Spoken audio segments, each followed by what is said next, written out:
We're in Munich meeting with the Director of SIXT+, Leonie Kunert. We all know SIXT as the car rental giant, but today we're talking about their subscription service. So, buckle up and join the ride.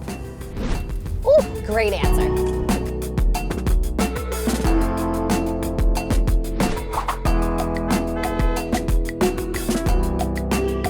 All right, Leonie, we're heading into Munich.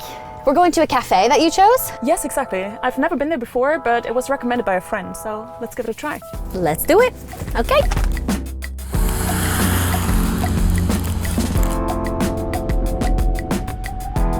So when did SIXT decide they wanted to enter the car subscription game? So we started launching SIXT+ in the beginning of 2020 and fairly quickly launched a product in total in 10 markets. So it was quite an exciting time because we launched a new market every single month. Wow.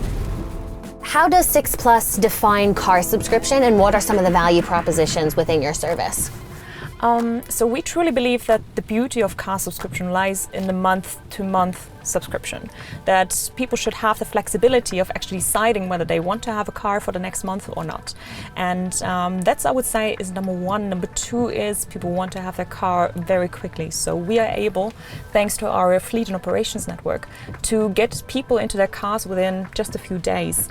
And I think this is probably like the value proposition that we can deliver on the market, which is rather unique.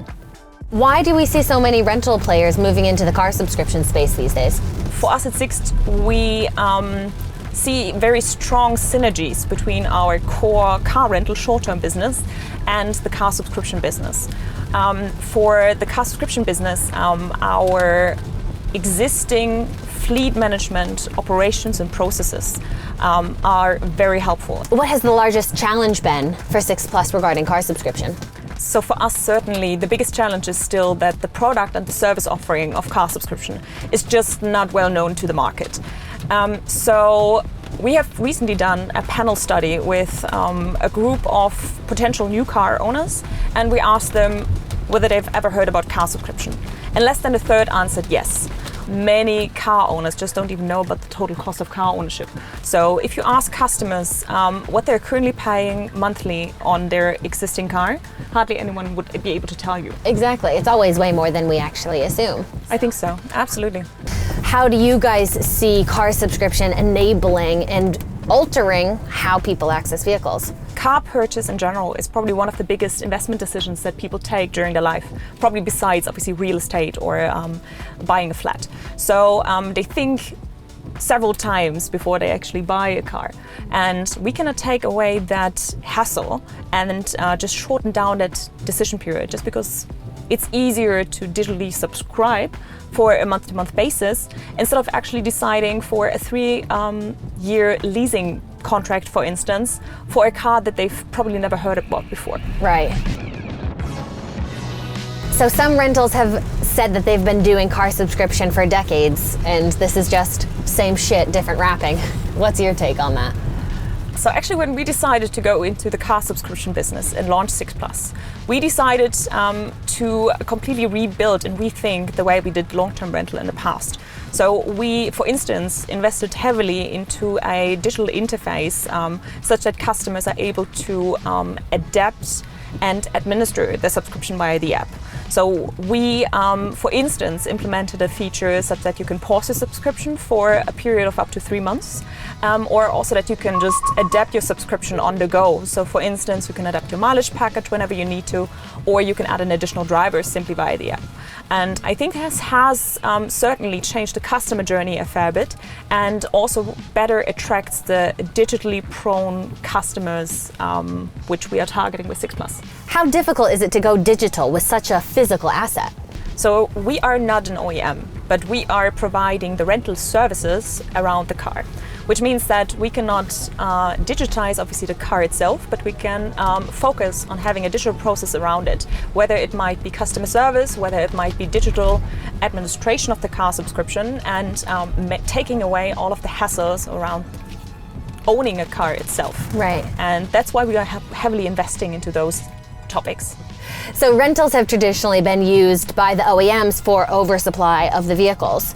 Now that you guys are entering the car subscription space, which is getting closer to the car owner space, Has there been any tension between rental players and the OEMs? Have you guys experienced that? Not at all. So actually, SIXT as a car rental company at its core has always seen itself as a partner to OEMs. And especially when it now comes to, for instance, EVs, where people are still hesitant to buy or lease a car, we can actually provide the ultimate test drive and let people experience BEV cars in the day-to-day life, which will, in the end, just convince them of also buying or purchasing a car in the end. So women in mobility has been a topic of conversation at all of the conferences that we've been to lately. What has your experience been in this industry? I can certainly only talk about my own experience, but working at SIXT has certainly been different to working in a more male-focused, like the car manufacturing industry, for instance. So just to name you one example, at SIXT, one of the most core departments, the car purchasing department, has actually been led by 2 women for the past 20 years, which I would perceive as a fairly good sign, and I can only tell that my experience personally was very good so far. Yeah, that's cool to hear. So a lot of the large consulting firms, McKinsey, Accenture, Volvo as well actually, they're predicting car subscription to amount for 20 to 30% of new car sales by 2025. Do you think that's too aggressive? What's your thought? I think there are multiple studies out on the market. So for instance, for Germany, Professor Dudenhofer, who's an industry expert, he actually predicts that car subscription might be even 40% of all new car sales up until 2030. We personally have also done a panel study asking potential new car buyers about car subscription, and we basically proposed 4 different models to them. So we did a calculation for car purchase, for leasing, for financing, and for car subscription, really to explain the total cost of ownership. And after explaining the concept of car subscription to them, 15% of customers decided or said they would decide on a car subscription. And this is obviously a little more careful than the McKinsey study. Yeah. But I think it's a good indication that we have a really huge business potential, and 15% of German new car vehicle market would already amount to 400 to 500,000 cars, which I perceive is quite a good opportunity. We have one final mobility guest to film with for Join the Ride.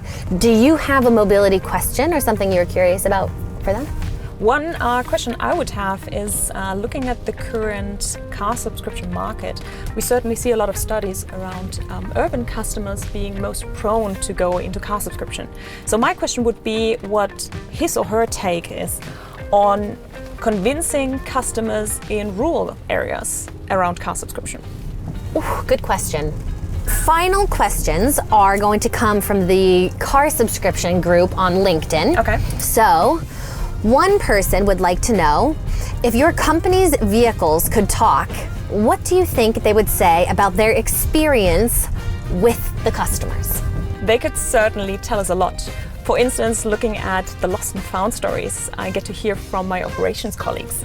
Recently, somebody forgot his engagement ring in a car. Oh no! Or we also at some point found a lizard or like a chameleon in a car. No, thank you. So maybe they could tell us what people What the were hell doing in was those happening? cars. Yes, exactly. Oh, that's a very good one. Good answer. So we just got to the cafe. It's raining, it's cozy here in Munich. Should we go? Yeah, let's hop out, get a cappuccino, maybe some Bavarian food, and enjoy the rest of the day. Love it. Let's Wonderful. go. Let's go.